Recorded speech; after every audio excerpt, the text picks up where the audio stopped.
வணக்கம் நண்பர்களே. மழை விட்டாலும் தூவான அடங்காது அப்படிம்பாங்க. அது மாதிரி கார் பிரச்சனை இன்னும் சட்டசபையில ஓயல. கார் இல்லாத ஒரு எம்எல்ஏ கார் கேட்டதுக்காக இருக்கிற அத்தனை எம்எல்ஏக்களுக்கும் கார் கொடுக்குறோம்னு சொன்னது மட்டும் இல்லாம இப்போ எதிர்கட்சியில என்ன சொல்றாங்க, எங்களுடைய தலைவர் எடுத்த முடிவு யார் யாருக்கு கார் இல்லையோ அவங்களுக்குலாம் நீங்க வாங்கி கொடுங்க, கண்டிப்பா யாருக்கெல்லாம் கார் தேவையோ அந்த நிலைமையில இருக்கிறவங்க வாங்கி கொடுங்க, திராவிட முன்னேற்ற கழக உறுப்பினர்களுக்கு தேவையில்லை என்று நாங்கள் தெளிவாக சொல்லிவிட்டோம். நீங்களும் கார்லாம் யாரும் வாங்கி கூடாதுன்னு நாங்க யாரும் சொல்லவே இல்லை.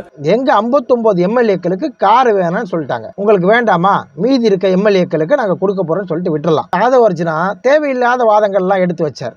செங்கோட்டையனுக்கும் கே நேருவுக்கும் இதை பத்தி ஒரு வாக்குவாதம் நடந்திருக்கு. அந்த வீடியோ பார்த்துட்டு வந்திருக்காங்க. கார் ரேஸுக்கு 24 கோடி செலவு பண்ணீங்க, அதெல்லாம் யாரப்பா காசு? அமைச்சர் என்ன சொன்னீங்க? 24 கார் ரேஸுக்கு 24 கோடி செலவு பண்ணி அது எந்த பணம்? விளையாட்டுத்துறை அமைச்சராக இருந்தார், அதனால செய்தார்னு சொன்னீங்க. இதுக்கெல்லாம் 24 கோடி செலவு பண்றவர் சட்டமன்ற உறுப்பினருக்கு வாகனம் வாங்கி தருவதை பற்றி நீங்கள் பேசுவது எவ்வளவு? கார் ரேஸுக்கு 24 கோடி செலவு பண்ணீங்க, யார் அப்ப வீட்டு காசு அப்படின்னு செங்கோட்டையன் கேட்கிறார். கார் ரேஸுக்கு 24 கோடி செலவு பண்ணாங்கன்னா இன்னைக்கு எதிர்கட்சி தலைவராக இருக்க உதயநிதி ஸ்டாலின் தான் விளையாட்டுத்துறை அமைச்சராக இருக்கிறார். விளையாட்டுத்துறை அமைச்சராக இருக்கக்கூடிய ஒருவர் பசங்களுக்கு பேட் வாங்கி கொடுக்கறது, பால் வாங்கி கொடுக்கறது, அவர்களை வெளிநாட்டுக்கு விளையாட அனுப்புறது, செஸ் விளையாட்டு வச்சாங்க. இப்படி பல விளையாட்டு நடக்கும் பொழுது வெளிநாட்டுல நடக்கிற மாதிரி இங்கேயும் ஒரு கார் ரேஸ் நடத்தலாம்னு முடிவு பண்ணி ஒரு கார் ரேஸ் நடத்துறாங்க. இது விளையாட்டு வீரர்களுக்காக நடத்தப்படுகிற ஒரு விளையாட்டு. யார் அப்பா வீட்டு காசுல எல்லா எம்எல்ஏக்களுக்கும் கார் தரேன் நீங்க சொல்றீங்க? கார் இல்லாத எம்எல்ஏக்கு கொடுங்க, தப்பு கிடையாது. கார் இருக்க எம்எல்ஏக்களுக்கு ஏன் கொடுக்குறீங்க அப்படின்னு கேள்வி கேட்டா இவங்களுக்கு கோபம் வருது. எம்எல்ஏக்களுக்கு ஏன் கார் வேணான்னு சொல்றாங்க அவங்க? நீங்க நிதி சுமையில இருக்கு தமிழ்நாடுன்னு உங்க முதல்வர் எங்க போனாலும் கத்தி கதறாரு. அப்போ நிதி சுமையில தமிழ்நாடு இருக்கும் பொழுது எங்களுக்கு எதுக்கு காரு அப்படிங்கறதுக்கு அவங்க கார் வேணான்றாங்க. செங்கோட்டையன் மாதிரி ஆளுங்களுக்கு காரு கிடைக்காதது பெரிய விஷயம் இல்லை. 20 லட்சம் மாதம் ஆனா 1 லட்சம் அதுக்கு மெயின்டெனன்ஸ் செலவு தராங்கல்ல, அந்த பணம் வேணும். போ அந்த பணம் பறி போயிட போகுதே அப்படிங்கிற ஆதங்கம் தான் செங்கோட்டையன் மாதிரி ஆளுங்களுக்கு இருக்கு. இப்ப நாங்க லஞ்சத்தை ஒழிச்சிட்டோம் அப்படின்னு மாறு தட்டிட்டு இருக்க இந்த தாவேக்கா எம்எல்ஏக்களும் மந்திரிகளும் ஒவ்வொரு எம்எல்ஏக்கும் ஒரு கார் அப்படின்னு சட்டபூர்வமா லஞ்சத்தை ஊக்குவிக்கிறாங்க. சட்டமன்ற வரலாற்றிலே இல்லாத ஒரு விஷயத்த, சட்டமன்ற சட்டத்திட்டத்திலே இல்லாத ஒரு விஷயத்த நீங்க கொண்டு வந்துட்டு விளையாட்டுத்துறைக்கான அமைச்சர் அந்த விளையாட்டுத்துறை சம்பந்தப்பட்டு அவர் செலவு செய்ததை இங்க கொண்டு வந்து இங்க காட்டுறீங்க. இப்போ நீங்க மடைமாற்றும் அரசியல் தான் இங்க பண்ணிட்டு இருக்கீங்க. உங்களை நியாயப்படுத்துவதற்கு தான் நீங்க பண்ணிட்டு இருக்கீங்க. பொதுவா இருக்கவங்களே சொல்லட்டும், கருத்து சொல்லட்டும். இது எது நியாயம்? 59 எம்எல்ஏக்கள் கார் வேணான்னு சொன்னது நியாயமா அநியாயமா? கார் இல்லாதவர்களுக்கு கார் கொடுங்கன்னு சொன்னது நியாயமா அநியாயமா? எது நியாயம் எது அநியாயம்? அரசு பணத்தை வீணடிக்க கூடாது, அதுக்காக அவங்க சொல்றாங்க. அவங்க நல்லவங்க கெட்டவங்க அது அடுத்த விஷயம். நீங்க நல்லவங்கன்னு சொல்லி தானே ஆட்சி அமைக்க வந்தீங்க, மாற்று அரசியல் செய்ய தானே வந்தீங்க. மாற்று அரசியலுங்கிறது இதுதானா? மக்கள் பணத்தை வீணடிப்பதுதான் மாற்று அரசியலா?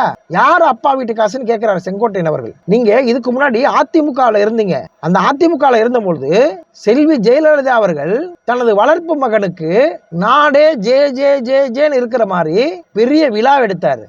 அது யார் அப்பா வீட்டு காசு?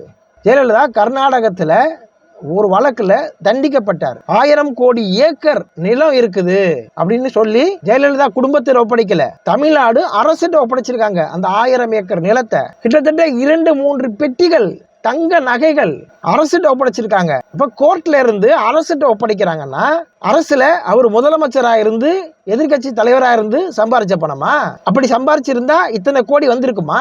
அப்போ அதெல்லாம் யார் அப்பா வீட்டு காசு? அதைத்தான் கேட்கணும், யாரு அப்பா வீட்டு காசுன்ட்டு. ஏன்னா மக்கள் வரி பணம் கொள்ளையடிக்கும் பொழுதுதான் அந்த கேள்வி வரும், யார் அப்பா வீட்டு காசுன்னு. மக்கள் வரி பணத்தை மிச்சப்படுத்துவதற்காக ஒரு கேள்வி எழுப்பும் பொழுது அதுல நீங்க யார் அப்பா வீட்டு காசுன்னு கேள்வி எழுப்பக்கூடாது. செங்கோட்டையன் அவர்களே, ஒரு விஷயம் தெரிஞ்சுங்க, நீங்க மூத்த அரசியல்வாதி. ஆனா நீங்க பண்ற விஷயங்கள், பேசுற விஷயங்கள்லாம் தாவேக்கா அமைச்சர்களும் எம்எல்ஏக்களும் செய்யறாங்களா அந்த மாதிரி செஞ்சுட்டு இருக்கீங்க. நீங்களும் உங்க கூட இருந்தவர் தான் சபாநாயகர். உண்மையிலுமே சபாநாயகர் நடுநிலையா இருக்காரு, யாருக்கும் பாரபட்சம் இல்லாம பேசுறாரு. அதுதாங்க பெரிய மனுஷத்தன்மை, அதுதாங்க அரசியல் அனுபவம். சபை நாகரிகமே இல்லாம பேசுறீங்களே செங்கோட்டையன் அவர்களே. சபை நாகரிகம்னா என்ன விலைன்னு கேட்பீங்களா?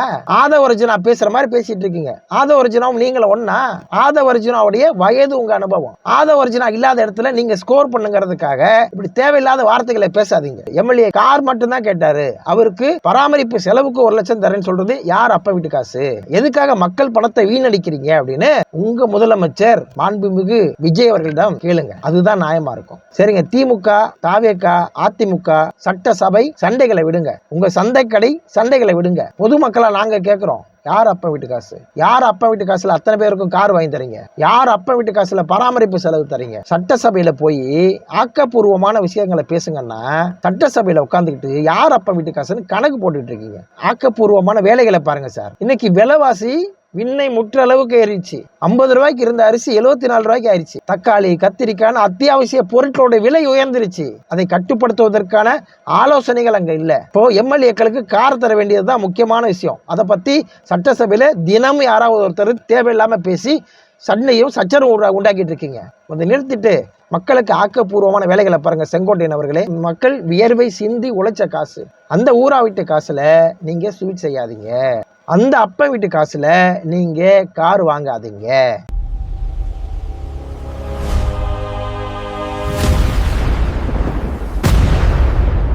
உண்மையின் குரல். டிங் டிங், இலவசம்தான் நண்பா.